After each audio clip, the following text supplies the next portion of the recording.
with Steve Price. Steve, you were one of the first reporters to talk to someone who confirmed they heard these gunshots, as many as 24 from a witness you spoke to earlier.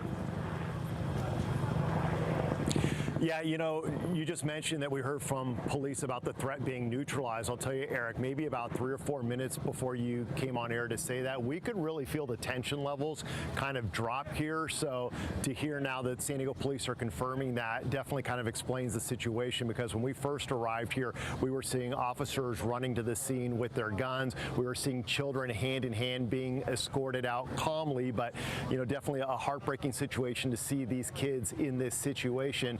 And then, yeah, as you mentioned, moments later, I had a chance to speak with Andre, who was home just having lunch, just lives a couple of homes away from the Islamic Center of San Diego. And he said while he was eating lunch, he heard about a dozen shots from what he thought was a semi-automatic weapon. Then there was a pause. Then he heard another dozen shots, then a pause, and then several more shots. In all, he thought he heard about 30 shots.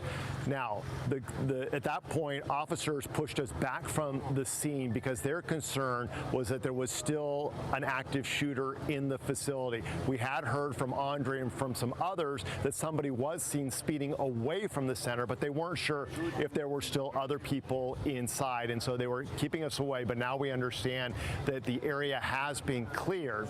Unfortunately, we are also hearing that some people have passed away inside, and just seconds before you came to me, a young man came up and was very distraught. A family member of his works inside. He has not been able to get in touch with that person, and he is concerned that his relative is possibly injured, was a victim of the shooting inside the Islamic Center of San Diego.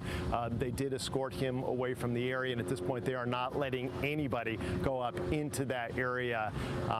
But we are expected to hear from San Diego police. They have just given us a staging area to go to get more information. So as soon as I'm done here, we're going to head over there, get some new details, and we will continue to bring you updates as they are made available to us. But just to reiterate what you said earlier, Eric and Netta, the situation here at the Islamic Center has now been what police call neutralized, and you can definitely feel the tension level dropping as they no longer believe it is an active shooter situation out here. Yeah, it sounds like they do have it contained. Those are the words police have been using. Steve, thanks for the reporting out there. We've been seeing some of the emotional parents running up, just trying to get answers. We're trying to get those answers for you as well. As soon as we get all the details, we will bring it to you. But again, the threat neutralized by officers. That is the latest information that we're getting. Right, that's a major update here within the last hour. You know, police have been responding to that scene a lot heavier. We saw a long line, double if not triple rows of police cars in that live view earlier, so right in front of the mosque. And it looks like fewer police officers and vehicles are there now.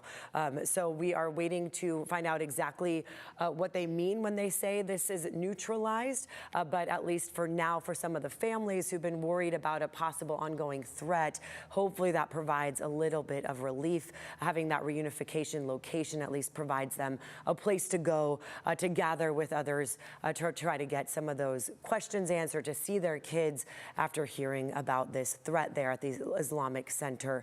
So just to get you caught up on everything here, Balboa and the 805, that's where this has been going on here, this active shooter response with several members of law enforcement, different agencies all showing up there. We saw CHP, U.S. Marshals, San Diego Police, the sheriff, the SWAT. There were people, you know, with guns on the top of the mosque as well. This is a large facility. You see right there on the map, that's the 805 right there in Balboa. Ekstrom Street is the address of that Islamic Center with the mosque. They also have the Al Rashid School there on their property. Across the street, there's a Hebrew school, the Kavad Charter School there. So we heard from, you know, a grandmother who was waiting to hear from her grandkids inside that school. Several religious institutions at that corner, the mosque being the largest one in San Diego County with thousands of members of that congregation. It was a very emotional scene as they were leading those children out hand in hand. We saw parents frantically running on the phone, trying to figure out what was going to be happening with everyone at the school. We can tell you that the reunification spot is at 4125 Hathaway Street. We can also confirm that there is a media staging area, and usually after that has been established is when we will be soon getting details as to what led up to this. They also said that the threat has been neutralized. So again, we have not been able to confirm whether there are a victim or victims in this. We do know that gunshots were heard by people who live in the area. One gentleman telling Steve Price that he heard a dozen gunshots, a brief pause, and then a dozen more gunshots. So it looks like at least several people have been shot, but the threat has been neutralized.